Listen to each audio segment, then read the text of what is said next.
a história de Abraham. Quem era o Abraham? Na verdade, o Abraham, ele não era o Abraham, ele era Abrão. Ele tinha um nome chamado Abrão e ele foi escolhido pelo Eterno para que, através dele, pudesse surgir uma nação, não, várias nações. Está escrito que ele seria pai de muitas nações e não de uma só nação. Fala, você vai ser pai de muitas nações. Muito bem. Se ele ia ser pai de muitas nações, é que existiam várias nações. E era Abraão. Ele tinha uma esposa que se chamava Sarai. Tiveram outros parentes do Abraão. O Abraão, ele tinha missão a cumprir. A gente sabe, né, que o Abraão, ele está no Ur dos Caldeus. Então, o Eterno orienta que ele deve sair dali. Existem 10 provas de Abraão. 8 provas são mostradas na Torá e tem 2 provas que não são. Essas 2 provas são exatamente a prova de quando ele sai de Ur dos Caldeus, ele tem que sair de lá fugindo de Nirode, porque Nirode queria matar Abraão. Então, Abraão, ele foge de Nirode, o nome da paraxá é Ler-Lerá, a gente vai entender o que é Ler-Lerá. E aí, quando ele foge, ele tinha que atravessar um ponto onde parte desse ponto Nirode controlava. Então, parte desse ponto era controlado por Nirode. Nirode queria matar o Abraão de qualquer jeito. E ele não podia voltar. Ele, inclusive, matou o seu irmão. Né? Ele mata o irmão de Abraão, porque Abraão, quando é jogado no forno, o seu irmão, ele fala assim, não, eu não creio em Deus, mas agora que Deus fez esse milagre, eu vou crer nele. E ele é jogado e ele não consegue sobreviver. Então, toda essa área aqui, era controlada pelo Nirode. E o Abraham, ele tinha que correr dessa área. Então, ele vai correndo, ele vai fazendo as suas viagens, a primeira, a segunda, a terceira, a quarta, a quinta e a sexta. Né? Vamos contar de novo. Um ponto, primeiro ponto, ele sai de Ur dos Caldeus. Então, ele faz o primeiro ponto, o segundo ponto, o terceiro ponto, o quarto ponto, o quinto ponto, o sexto ponto, o sétimo ponto, o oitavo ponto. Ele também estava aqui numa situação difícil, porque existia uma parte aqui que era controlada por ninguém mais, por ninguém menos do que os egípcios.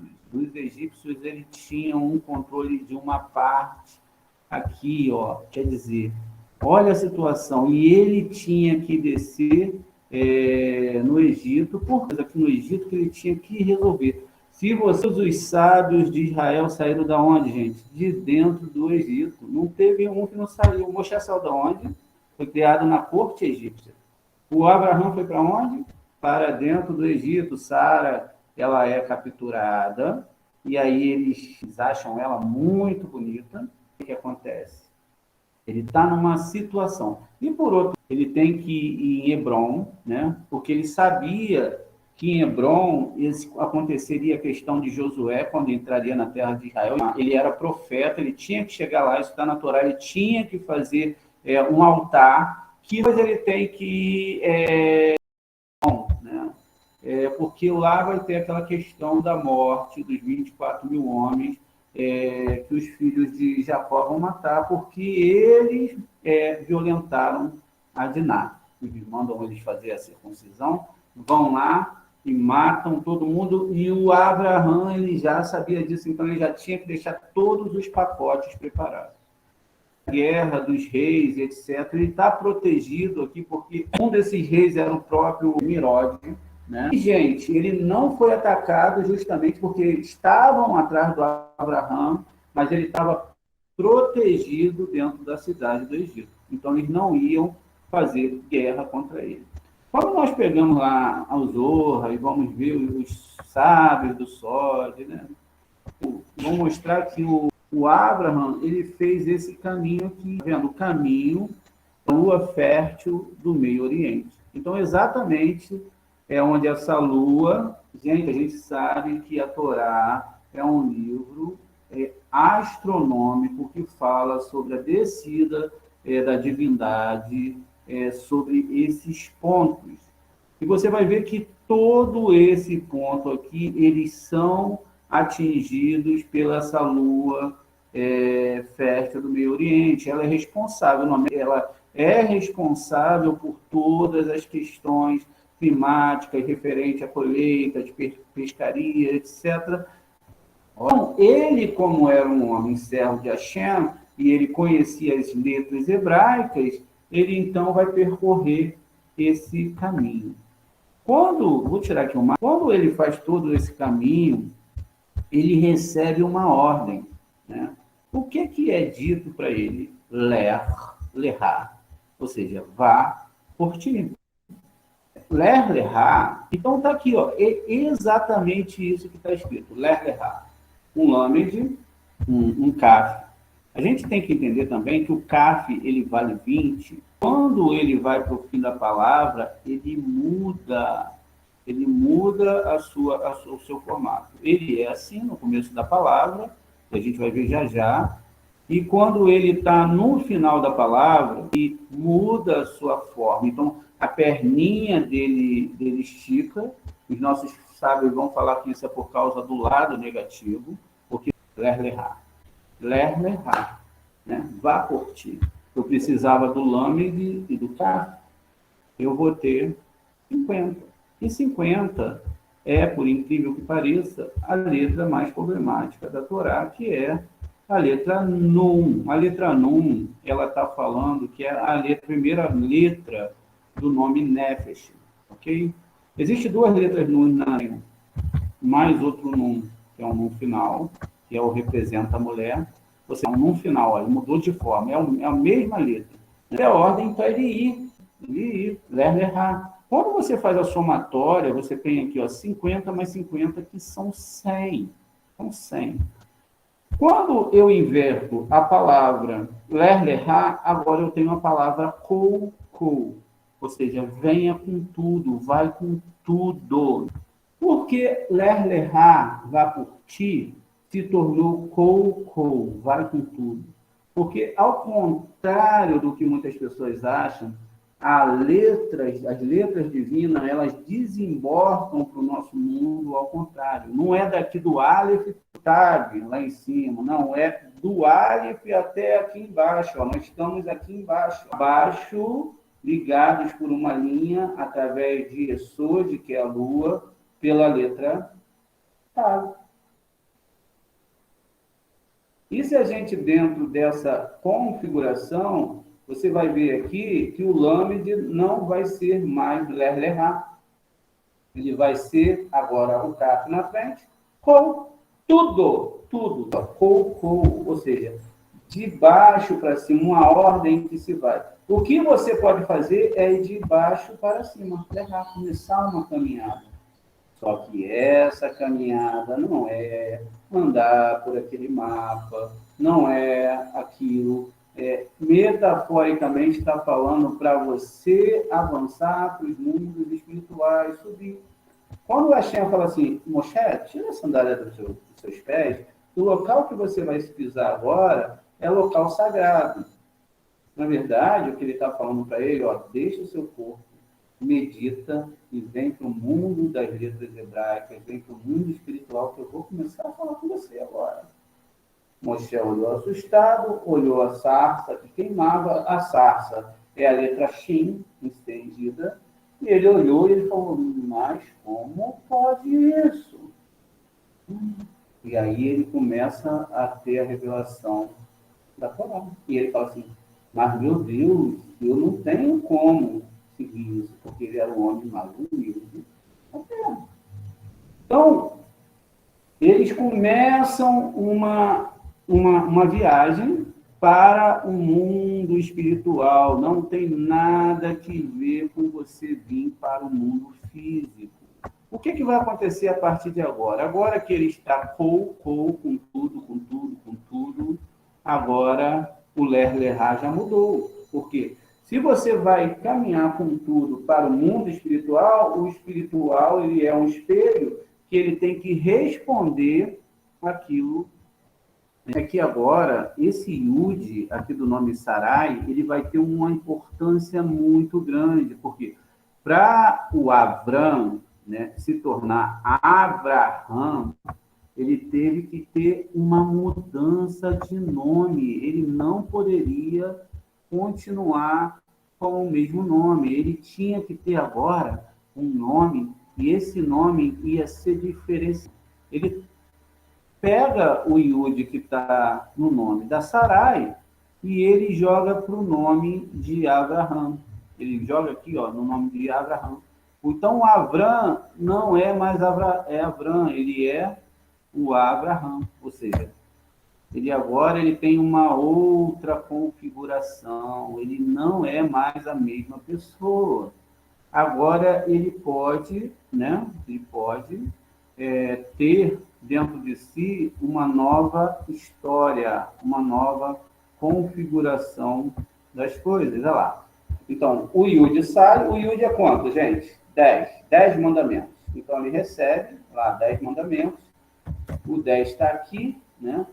E aí, o que acontece, gente? Ele tem que dividir. Olha que coisa bonita.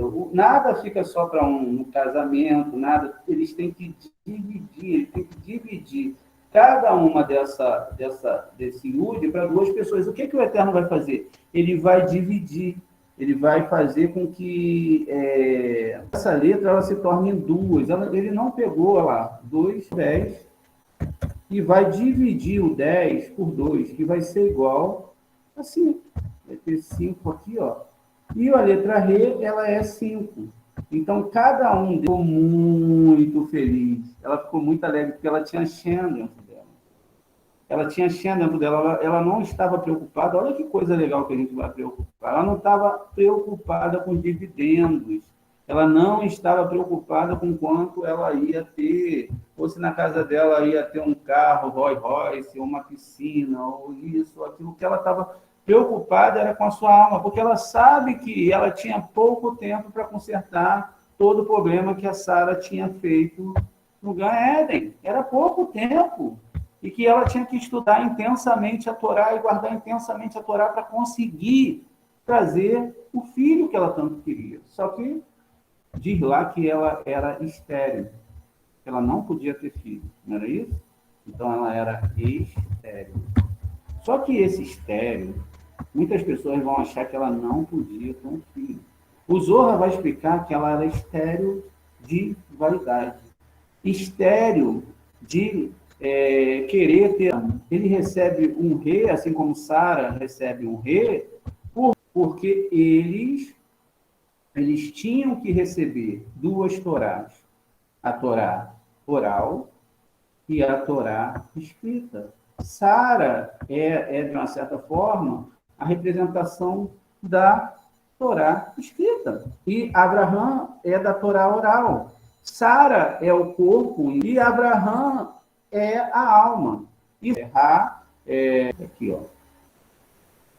ó. Abraão levou sua esposa Sarai e Ló, e de seu filho e irmão todas as riquezas que se acumularam, pessoas que adquiriram em Harã, ou seja, 1 milhão de pessoas que eles converteram ao Deus de Israel, e partiram para a terra de Canaã. Passou Abraão pela terra, até o lugar de Siquém, até o carvalho. Observem essa palavra aqui, gente, de Moré. Tá vendo? Então, de Moré. O que é Moré na linguagem da Torá, gente? É alguém que é professor e que ensina a Torá. Ensina a Torá. Alguém que vai gastar a sua vida ensinando a Torá para as pessoas. Então, isso é um Moré. Está aqui, ó, a palavra Moré. A palavra Moré, ela é muito linda dentro da Torá. Para aprender a Torá, você tem que ter o quê? Um Moré. Sem um Moré para te mostrar como é a Torá de verdade, você não tem, ó, aqui em cima você tem a palavra moré, e embaixo você tem a palavra Torá. Bastou se substituir uma letra, que é o Mem, que é 40, pelo Tav, que é 400. As duas são no valor, ou seja, tem um 4. Aprender a Torá, como Abraham aprendeu a Torá, e como ele era um moré, ele tinha que ter o quê? Um professor que ensinasse essas coisas para ele. Porque um moré, se você substituir aqui em cima pelo Tav, você vai ter o quê? Um ensinamento de Torá. O que é impossível você aprender sem ter um moré. E sem que esse moré te ensine aos pés do ouvido.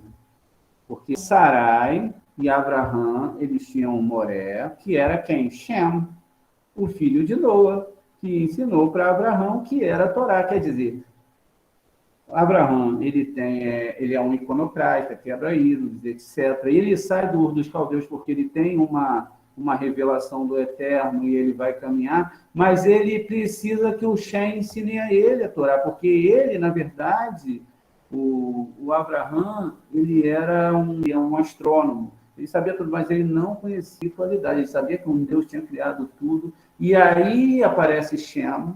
Shem vai, então, ensinar a ele esses, né, Elai Moré, que, na verdade, não são planícies no plural, mas planície, né? Ou seja, passou até o lugar de Siquém, até o carvalho de Moré. O que é um carvalho, gente? Uma árvore sefirótica.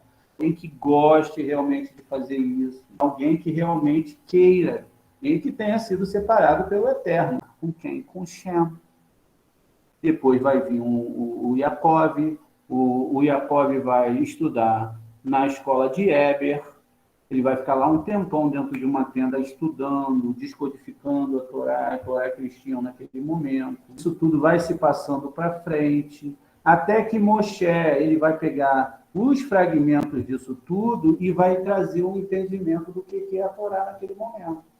Só que a Torá, ela é um livro vivo. E aí agora a gente entra. O Abraham, ele vai ter que fazer uma circuncisão aos 99 anos de idade. Então, com 99 anos, ele vai fazer uma circuncisão. O que vai, mais uma vez, nos carvalhais de Manré, é o que está escrito lá. E aí, diz que vai ter um muito, muito forte. E, na verdade, ele vai ter feito, né, a sua circuncisão, e é o terceiro dia da sua circuncisão. Sabemos que um ciclo de um dia tem 24 horas. E que um ciclo de abertura do Mar Vermelho, 72, mais 42 letras sagradas do Ana Berroa, que foi usado para a criação do universo. Abraham estava sentado e ele recebe a visita de 3 anjos. Na verdade, a gente sabe que a árvore sefirótica ela é formada de um Shin, a gente sempre está dizendo isso, porque o Shin ele representa fogo, ou seja, o santo fogo do Eterno. E aí o que acontece? Ele também representa os 3 patriarcas, e eles também representam os 3 paus aqui da árvore sefirótica, né? Abraham, esse Abraham do lado direito. Nós temos do lado esquerdo, nós temos o Issahac, representado pelo 7, e na parte central nós temos o Yud, representando o patriarca master, que é o próprio Jacó, ou Jacob. Na verdade, eram 3 anjos, mas, na verdade, o que Abraham estava vendo era ele, os seus 2 filhos, o seu filho e o seu neto. Eles estavam vendo que eles iam conseguir reencarnar e que eles conseguiriam fazer a proeza de consertar a Torá, junto com as suas almas gêmeas. O que a gente está falando aqui? O Eterno mostrou numa visão que eles iam reencarnar e que eles iam consertar a Torá, e que quando o Ló é salvo lá de de Sodoma e Gomorra, ele não foi salvo pelos seus méritos, mas por mérito de Abraão, porque através dele vai vir o povo moabita, né? Moabe, os filhos de Moabe, que descendem de Ló, e que lá na frente, a Ruth, a grande Ruth, ela vai ter dentro do útero dela um portal para trazer Davi Meller. Somente por isso que Ló sobreviveu.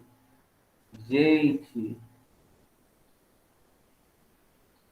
faltava dentro do povo hebreu uma força que só existia em Moabe e que já estava prometida anos lá atrás, 400 anos atrás, que em Ruth, isso se cumpriria. Então, o erro que aconteceu lá atrás, o erro que acontece lá atrás, ele só acontece porque é permitido por Hashem. O Aleph por extenso. Então, eu tenho aqui o Aleph lá. Olhem como é que se escreve o Aleph, porque depois vocês já vão ficar sabendo. Depois, eu preciso escrever o Dalet. Então, vamos lá. Um Dalet, ele começa com o próprio Dalet. Toda a letra vai ser escrita por ela mesma. Um Lamed e um Dalet. Então, eu tenho aqui, ó, Dalet. Eu tenho a letra Nun. Como se escreve a letra Nun? A letra Nun, ela se escreve, né, com o próprio Nun, um Vav no meio. Ela pode mudar em algumas configurações e um Nun final. Olha lá, a letra Nun, está escrito aqui. E o Yud? O Yud, ele vai começar com Yud, vai ter um Vav e vai ter um Dalet. Ok? Vamos lá, a gente pegou as letras, a gente configurou aqui os nomes, né? Escrevemos por extenso, a gente tem que entender o que a Torá fala. Modificado dentro da Torá, não vai ser ninguém que vai poder modificar isso. Então, o que eu faço? Eu vou mudar essas letras, tirar o próprio nome do Eterno, que está aqui dentro, vou botar em outra cor, e vou usar justamente as outras letras para a gente chegar ao conceito que eu quero chegar. A partir desse momento, então, eu preciso agora pegar os números e trazer esses números para cá e botar eles em cima das letras. Okay? Então, eu tenho um Lamed ali mais 30, okay? Tem um Dalet que é 4, tem um Aleph que é 1, tem um Aleph que foi escrito, tem um Dalet que foi escrito, eu tenho um, ok? E tem um Yud. Tirei o próprio nome Adonai, né? E aí agora eu começo a fazer a minha gematria. 30, eu tenho 80 do peito, tenho 80. Agora eu tenho 4 mais 30 aqui desse nome aqui. Tenho 4 do Dalet. Agora eu tenho 400. Né, 400. Eu tenho 6. Tenho 6. Eu tenho no final que vale 50. Eu tenho 50. Então eu tenho 10, mais 6 aqui do Yud. E eu tenho agora o outro Dalet aqui que vale 4. Pronto, terminei. Agora eu preciso fazer a somatória desses números. 80 mais 30 mais 400 mais 30 mais 4 mais 50 mais 6 mais 4 mais 6, 610. Não é isso? 610. Por quê? O nome Ruth, ela tem valor 200 do Reishi, ok? 200 do Reishi. Ela tem 6 do Vave, 6 do Vave. E eu tenho 400 da letra final do nome Ruth. Ali está escrito Ruth. Então, eu tenho 400. E eu tenho 606. 606, e eu tenho 4 letras do nome Adonai. Ou seja, tem 1, 2, 3, 4 letras. Que vai me dar 610. Ok? Ou eu posso pegar também o numeral que deu aqui, 610, e posso diminuir as quatro letras, e aí eu tenho 606. O que a Torá está nos dizendo com isso? Que isso que eu acabei de falar é a verdade, e que pode haver a conversão de qualquer pessoa ao judaísmo. E que muitas vezes as pessoas ficam discutindo essa questão de que uma moabita ou não moabita podia entrar no povo de Israel, e a Torá não está falando nada disso, porque a Torá ela não vai discriminar povo nenhum.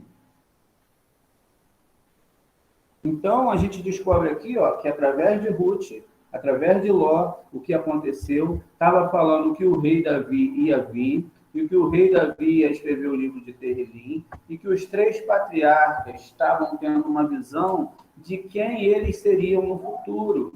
E, na verdade, o primeiro patriarca, que é Abraham, ele é representado pela letra Vav, o Issahac é representado pela letra Zain, porque você tem aqui 6 sefirotes, e quando você pula para Malhut, você tem 7, Zain, ou seja, o Vav, que é 6, depois Zain, que é 7, e depois o Yaakov, que é o master, ele tem o Yud, ele é o completo, ele conseguiu reorganizar toda essa questão espiritual das letras. Ele está entendendo a Torá. Agora, ele chegou ali a um nível onde ele compreendeu a Torá. E ele agora começa a entender que todo mundo, essa terra, né, ela está sob o domínio de um só Deus, e que as pessoas elas vão ter as suas configurações dentro daquilo que o próprio eterno Deus quer que elas sejam.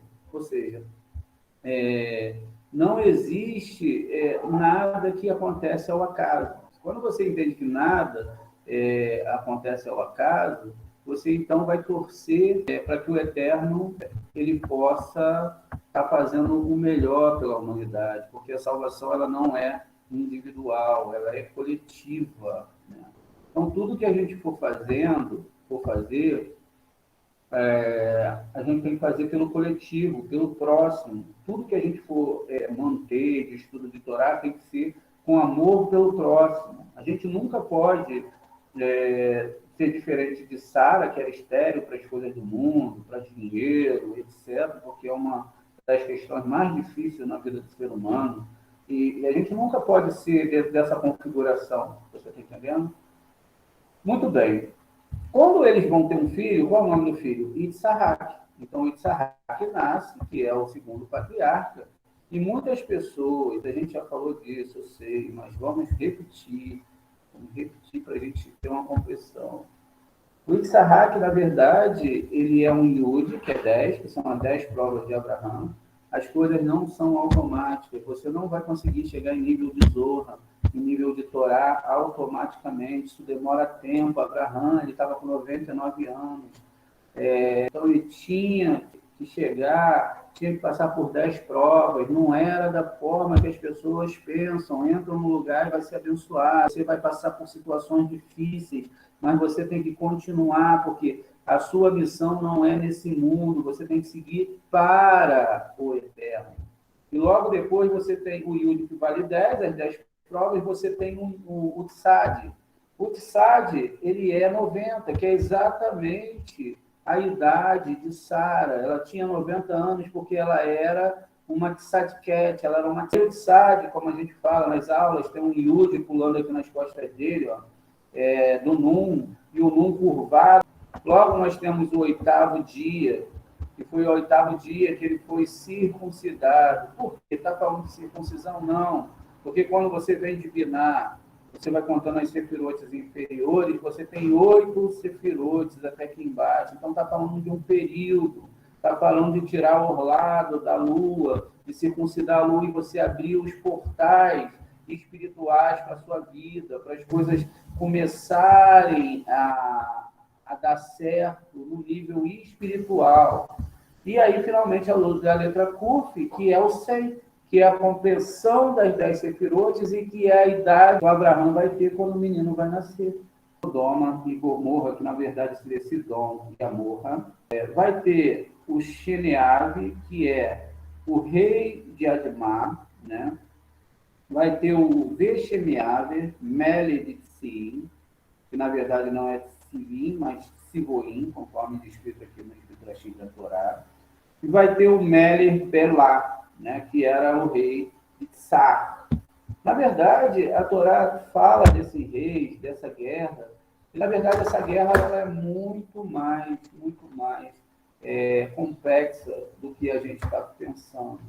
Porque o Berá, o rei de Sidom, né, ele tem ali o Beit, que na verdade no começo é uma preposição, por exemplo, em, para, com, etc. Né, ele procurava todo o mal para a humanidade. Okay? Então ele procurava fazer o mal para a humanidade, esse primeiro rei. Né? Já o Berachá, e aí você tem na frente também, né, uma questão aqui de ter essa preposição. Na verdade, quando você pega a palavra final, é rachar, ruim, ele era o rei de Gomorra, né? Amorra. E ele superava o Berá em maldade. Ou seja, ele era muito pior. E ele fazia mal à humanidade e a Deus. Né? Então, ele era um rachá. Já o Sinabe, o rei de Amar, né? Ele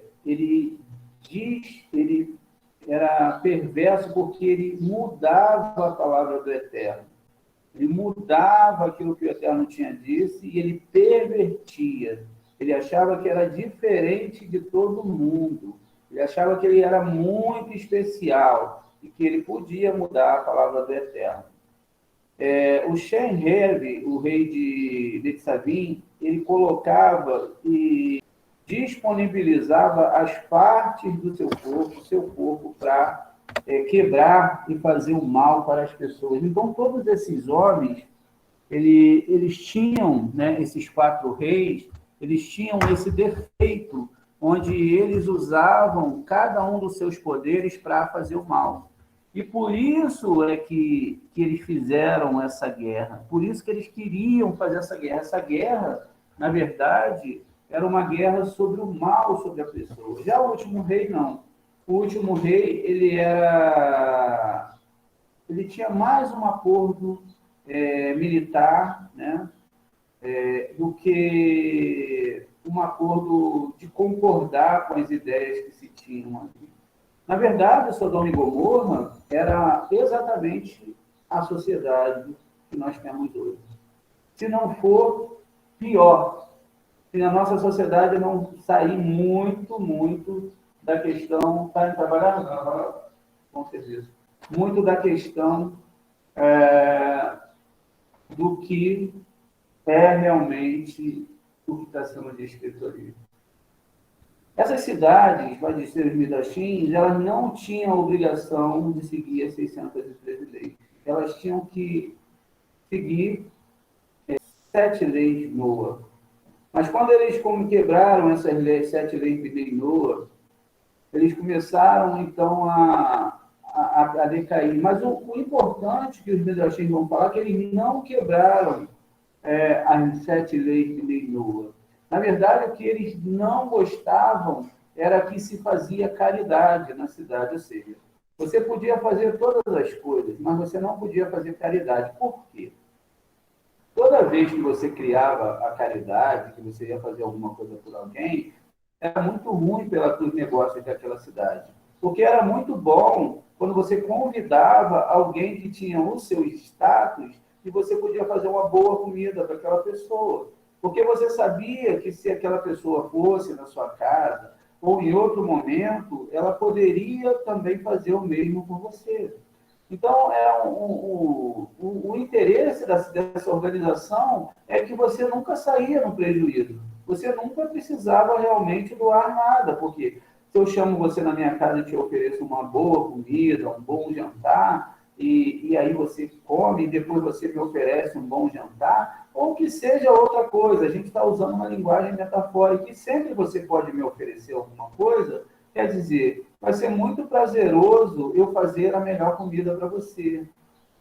E aí, os sábios vão começar. E por que Sodoma e Gomorra, né, Sidom e Amorrá foram destruídos? Já que eles não tinham obrigação, aí já entra uma questão de não serem judeus e não serem obrigados a fazer tícia da carne, né? E aí eles entram, não. Por que eles não fizeram tzedakah? Porque além de eles não fazerem a tzedakah, era proibido fazer a tzedakah. Não tem nada a ver com conceitos sexuais, que foi destruída porque era perversão sexual, ou por aquilo. A questão em si envolvida ali era a questão de você não doar, você não amar o seu próximo, você não entregar o melhor para o seu próximo. E isso no mundo espiritual também existe, porque você pode viver uma vida onde você só baixa para si mesmo, e esse é um dos pecados complicados da Torá. E aí, toda essa configuração vai fazer com que eles doassem sempre com interesse, ou servisse a Deus sempre com interesse. Ou seja, é muito bom eu servir a Deus e eu ter saúde, é muito bom eu servir a Deus e ter dinheiro. É muito bom. Você sabe, tudo é muito bom quando eu me dou bem no final.